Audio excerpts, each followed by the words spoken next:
Greetings. It is October 29, 2012, being visited by Taiko, Aoki-Marcial, and David Marcial, who I both met in 1981. Haven't seen either of them in many years. Taiko was 1 year old when I met her. Look, and I'm very impressed. She's just come back from living how many years in Barcelona? 2 years in Madrid. 2 years in Madrid, excuse me. And look at this incredible artistry on her arm. I'm very impressed. She got that when she was 1 year old. Oh, come on. Huh, amazing. Wow. Very beautifully done. Yes. Huh. And David lives in what town in Florida now? It's called Port Richey. Port Richey. Not to be confused with Newport Richey. Okay. Okay. And we are with the fifth mosaic drawing of the Under the Wings of God series in progress here. Multiple amputee awaiting deportation. And the fifth mosaic, that sounds like an era.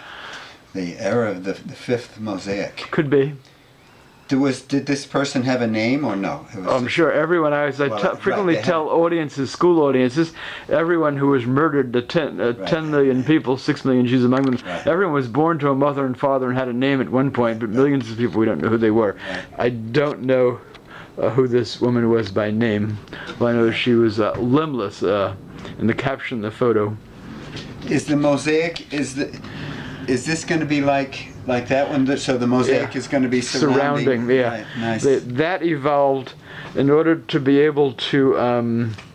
I'll seal in so I have like an outside frame and an inside frame, and then once the mosaic is done, the drawing, as you see, is inserted in here. I'll cut a piece of plexiglass to fit, and then I'll seal it in with wood, as if it was, let's say, like a rectangular, work of art. Yeah. Yeah. Mm-hmm. Like this is it's really beautiful. Thanks. This is Mira Steiner here, this young Croatian Jewish woman, as I mentioned, murdered by drowned by Ustashi fascists in Croatia in 1942. So most of what I'm doing here is just abstract. I did a little bit of patterning here. I decided I was going to use mainly blues and grays in the mosaics to not detract from the drawing, but I couldn't resist doing something. That's a parakeet down in the lower. Oh, I see it. Lower left there. No, I see nice, it. Yeah. Mm-hmm. Is that a shell? There's some shells in there too. What do you use? I use broken plates, bowls, pottery, cups, things out of my own cupboards, or Goodwill's 3 blocks away, so I go to Goodwill.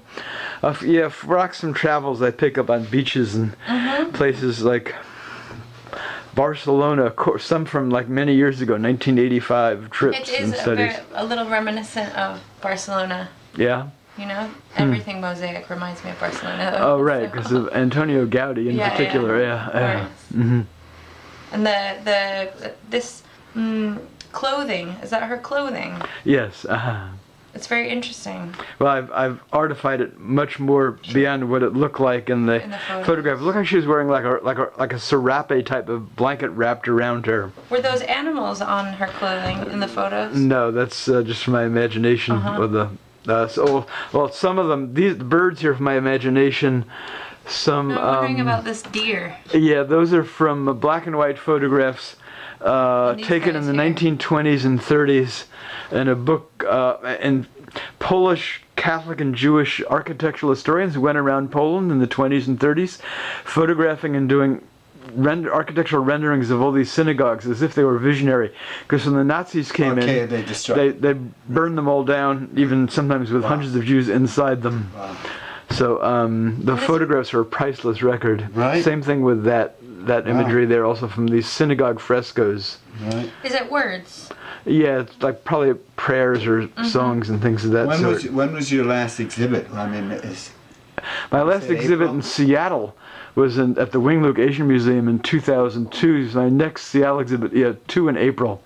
Seattle Central Community College and Hillel, the Jewish Student Center near the UW. I'm going to have all 5 of them. Yeah, I'm hoping to have this one done before the end of the year, and they'll have all these, as well as a bunch of the HumanRights series works and some other Holocaust and so on works. Is this her arm? Yeah, this is like the stump of her arm there. And of her leg. Yeah. So. Who's that over there? What? This is Rodrigo Rojas. He was a 19-year-old Chilean who had fled with his mother from Chile after the coup. Right. And he grew up in around Toronto and then in the DC area. And then when he was 19 years old, he went back to Chile as an aspiring young photographer. Was at a demonstration against the military. I forget what year this was. Pinochet was still in power. Pinochet was still in power. He and a woman who were either demonstrating or watching the demonstration were beaten and basically burned and left to die in a field by Chilean soldiers, officers, whatever. And he was found by they were both found by like farmers and brought to clinics. She survived, although badly disfigured. They wouldn't take him to a bigger medical center, and so basically he died of his infection wounds and stuff because they wouldn't give him the even though I guess he must have lasted for some days because it was in the news internationally, and human rights and even governments like the United States were appealing to have them move him to a bigger medical facility, but they didn't do it. They were worried that they well, the doctors, the military and police were controlling the shot, so yeah. I'm gonna say adieu now. Thank you very much, All right. David. All right.